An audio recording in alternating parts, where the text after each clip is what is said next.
یاد گرفتن از 3 ساله امام حسین در روز شهادتشون.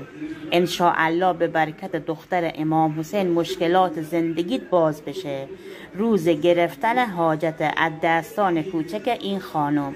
قرار حاجتهای بزرگ از دستهای کوچک این خانم بگیریم.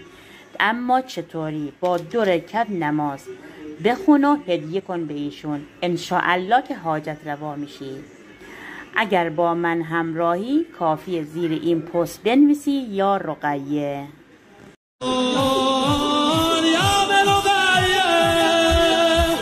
همه زندگی آقا به رقیه، دنیا